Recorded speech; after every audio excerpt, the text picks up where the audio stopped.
Hi everybody, this is Nana Manley, and today for Lauren's bridal shower we're going to not have a game, but I'll try and be a chef and teach you the art of making ricotta gnocchis. The recipe has been passed down from my family, and hopefully I will now pass it down to you. I start out with dry ricotta, and as I look at this I can see liquid in there, which I will try and drain. Try and have your cheese as dry as you can. Then I will use 1 pound of ricotta cheese. I will use 1 egg.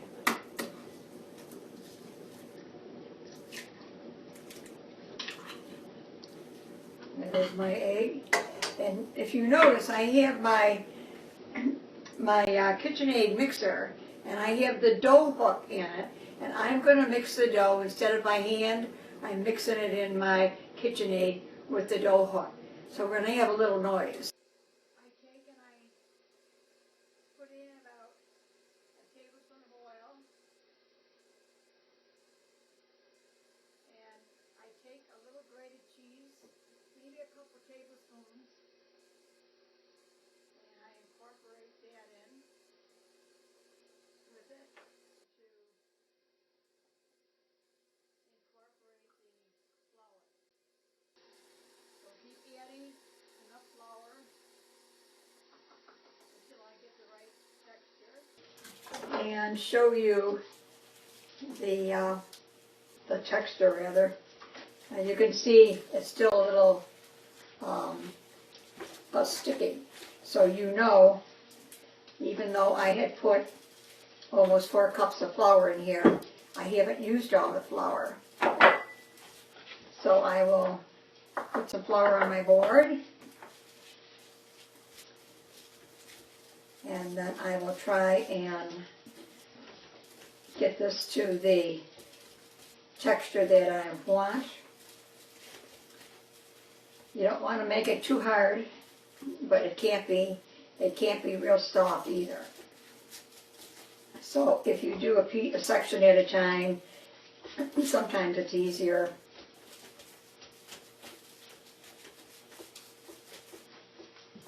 So I will kind of demonstrate with my first piece. In the meantime, on my stove I have water boiling to boil the gnocchis, and a little sauce to show you how you can complete them.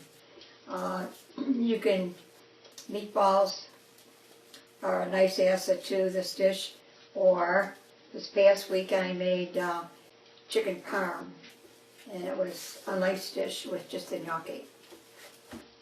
So, okay, I'm going to do the first piece. So I take it and I roll it into a cigar or a snake shape. Set that aside and roll some more. You can tell it's very, very pliable. And we'll do just enough so I can boil some and show you. Now, when I begin to put these through the gnocchi maker, I place them on a cookie sheet. And what I do, if I'm not going to use them right away, I put them in the freezer on the cookie sheet. When they're frozen, then I put them into plastic bags and stack them up in my freezer. When I want them, I just remove a bag and I use it. Okay, now let's see if the consistency and texture is enough here. Don't be afraid to flour your board.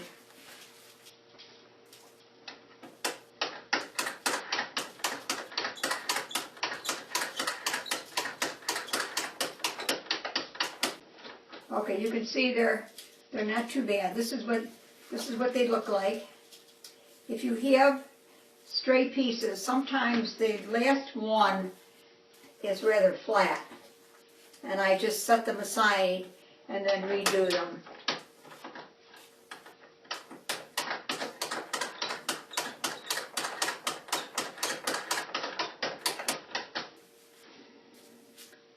Too bad we're not all together there where I can finish the dish and you all can eat them. I'm going to, Bill, will you turn my water up? Just go by. That's all right. And then get my wooden board, gnocchi board in the drawer, and I'll show them how you can use that too. Not everybody has a gnocchi maker, so there is another way that you can make it.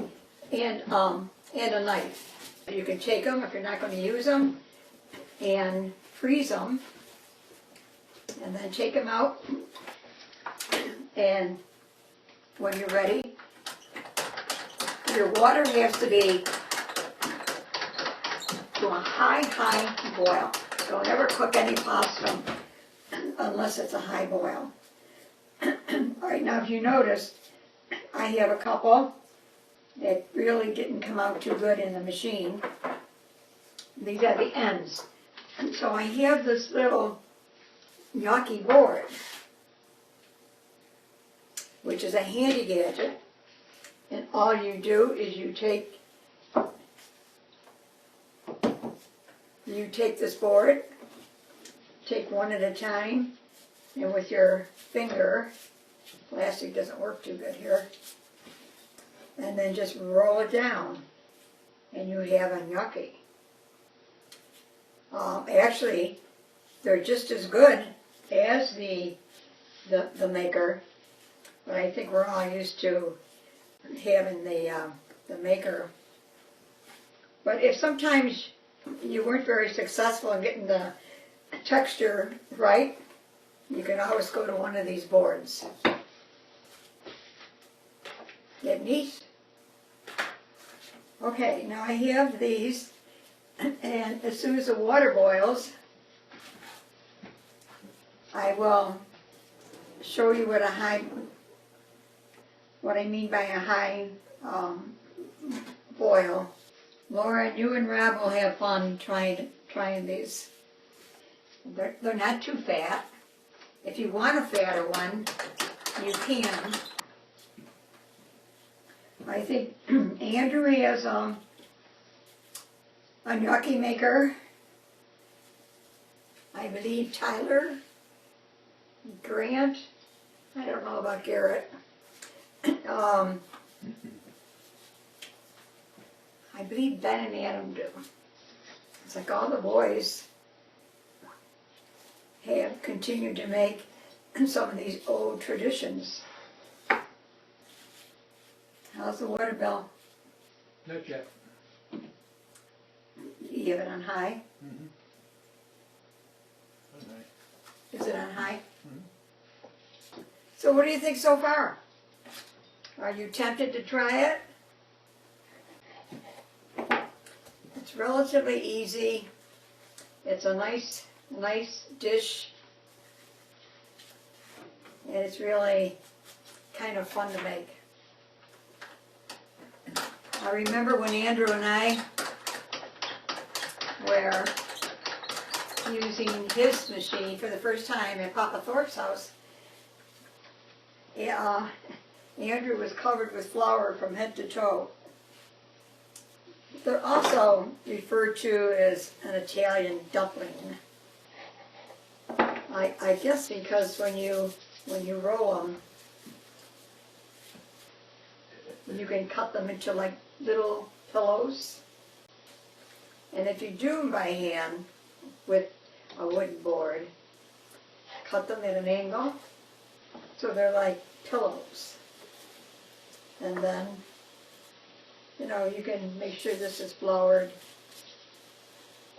And then just with your thumb, just roll them down. Your thumb, roll it down. Your thumb, Roll it down. Sometimes when I'm too lazy to take out my maker, I will just use the board. How about that, Lauren? Could be a good Latin dish for tomorrow. Now you know I'm making this video early.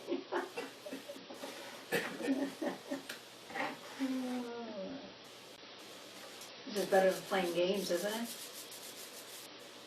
And I think it was a great idea, Lauren and Rob. I guess you both thought of this. I think it was a great idea for a bridal shower. Get all the cooks together. The one time I did a, no, I guess it was live. It was with Benjamin, and he and Christy did their place in Florida. And Ben called and said, "Grandma, can you show me how to make gnocchis?" So there I was with my laptop and trying to angle the laptop to demonstrate how to make ricotta gnocchis. Okay, now I was faster because I had the machine. Benjamin didn't have a machine at that time, and he started to do them by hand. So he finally got to a certain point with our demonstration, and he said, "Grandma, if I were going to cook these, how many gnocchi do I put per person?" And I said, "Well, take like a cup, put it on a plate, and that's probably a good serving." So he said, and with that I could hear in the background, I could hear the vacuum cleaner going. And I said, "Ben, what's the vacuum cleaner doing on?" And he's, "Oh, Christy is cleaning." And the vacuum's going and he's stirring the pot. And he said, "Okay, that's all for now," because he said, "My company will be here in a half hour." So he just wanted enough just so he could cook for his company. That's Benjamin. How's the water? Sitting there. Full boil? Not yet. The water takes longer to boil than it does to mix these. Yeah. I let them cook in the boiling water until they all float to the top. And I let them cook maybe 5 minutes. And then I drain them dry. You can rinse it. A lot of people don't like to rinse their pastas. They just like to drain them. And they say if they don't drain them, the sauce will stick better. Normally if I'm making spaghetti or even gnocchi, I do rinse them a little bit just to get the excess starch out. Okay, the water should be coming to a full boil. It's done. Is it ready? Yeah. Okay. We're going to turn the iPad over a little bit so you can see me immerse these in the boiling water. Now, I don't know if you noticed, but I did not use salt when I was mixing the gnocchi dough. And I like to add my salt to the water. And then I will drop the gnocchis in. So I kind of put the lid back on so steam will escape and it won't boil all over your stove. So you have to wash your stove when you get done. My sauce is cooking here. Sauce seems to be good and hot. I'm going to turn it off and just let the gnocchi cook for a couple minutes here. And I probably won't drain them for you, or rinse them rather, under hot water today because of the time going back and forth to the sink. And so as soon as they float to the top for a few minutes, this is a strainer in my pot. So I will just lift them up, take all the excess water out, and drop them in my pasta bowl. And what you can do is you can take a little pasta sauce first, your favorite sauce, put a little bit in your pasta bowl. Now you want to say about my sauce. Well, I can my own tomatoes, and when I can them, I use sliced onion, fresh garlic that Papa grows, and I use fresh basil, a piece of hot pepper. So it's the onion, the basil, the garlic, and a piece of hot pepper in the bottom of each jar of tomatoes. So when I do make my sauce, I usually make some so I can freeze it. So I usually take 2 jars of my tomatoes, and I take them and I put them in my Ninja, and I puree them. I also add chicken broth to it. As it's cooking, I'll cook it for maybe 4 hours. But before I put all the sauce together to cook for 3 or 4 hours, I start out with spare ribs, and I brown the spare ribs. If you start out with meat. Okay. Hi, Lauren. Sorry we ran out of memory. So this is the end of the video for you in the lesson in making ricotta gnocchi. I did drain them when I ran out, and I didn't know I ran out of memory. As you can see, I put sauce in the bottom. I drained them. I put the gnocchi in here, and then I sprinkled grated cheese on top of it. So this is really the finished product. And as I said, you know, you can make chicken parm or your favorite meatball, but have fun. Bon appetit. Love you. Bye-bye.